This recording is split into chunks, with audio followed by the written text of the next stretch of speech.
Welcome everybody, Ravenar here, and today we're going to talk about Dragon Shire. But before we do that, I encourage you guys to check out my drafting guide.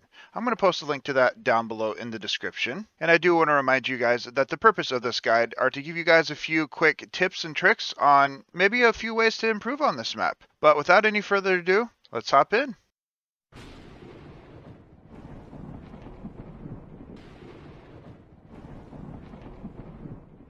And like always, I do want to remind you guys that I do stream on Twitch, and I'm going to post a link down below in the description. Now, Dragon Shire is going to be a map where there's going to be an increased importance on top lane. So we're going to go ahead and hop into this tier list, and you're going to see kind of what's good here. So Dragon Shire is another map where winning top lane is going to be very important. So I put things like Rexar, Gazlowe, Deathwing, things up here that have a lot easier time winning the lane. Even something like a Sonya would be pretty good up here, Diva. And I have globals pretty high priority here as well. So we got Dahaka, we got Brightwing, and then we got Sylvanas and mages for the damage dealers. So everything up here is going to be pretty good for team fighting, since you will be doing a lot of 3v3 bottom or 4v4 bottom, depending on how you decide to split up. Even something like an Abathur can be slightly better as well.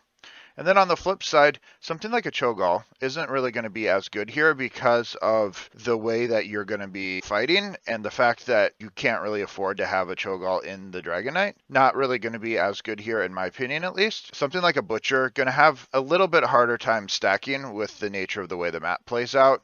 And then of course Medivh, Vikings, not very good at this rank, so they're not really going to be very viable here as well. And even a Hammer, even though the siege potential is there, just the way that it plays out, I don't see Hammer being as valuable because you will be utilizing the objective to siege. Welcome back. Of course, top lane is going to be the solo lane, and like I said before, it is going to be a very important lane for your solo laner, but you want to make sure that you never rotate up there unless you are a ganker. So something like a Tracer or Genji. Otherwise, you are going to lose value somewhere else on the map.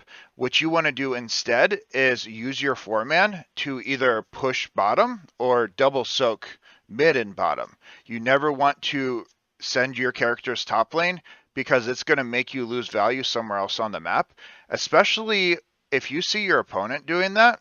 You want to make sure that you use that advantage, that 4v3 advantage that you have, to get structural advantage bot lane. So the next part of this map that we're going to talk about is going to be the camps. So you're going to have knights and giants on your side of the map, and then you're going to have a neutral knights on the bottom of the map.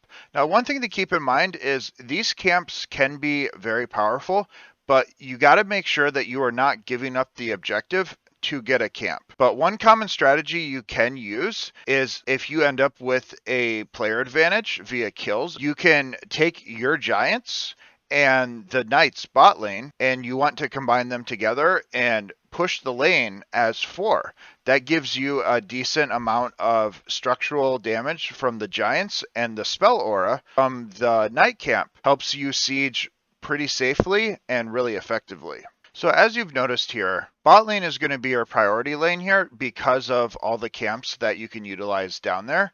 But another thing to keep in mind is you want to avoid at all costs pushing top lane. There's going to be a bridge top lane that people refer to as the death bridge. And the reason for that is because it is such a close quarter area that the enemy team has a tremendous advantage when it comes to defending on that with AoE abilities. So you want to make sure that you are avoiding that at all costs. So one last tip I want to throw out there is about utilizing the Dragonite. When you get the Dragonite, what you want to do is position yourself either above or below one of the towers when you are sieging the gate. What that does is make it so only one tower can hit you at a time, and that is going to help prolong the duration of your Dragonite.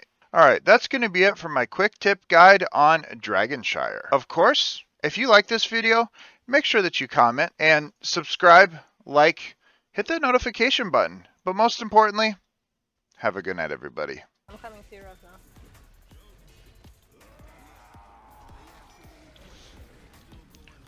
now. No! Why kicking to me? Oh, sorry. Oh no! I just, No. my bad. Remove. Thank you! Oh god, I'm doing it again. I'm sorry. It's far away from me. I didn't realize it at the time. Yeah. All right, that time was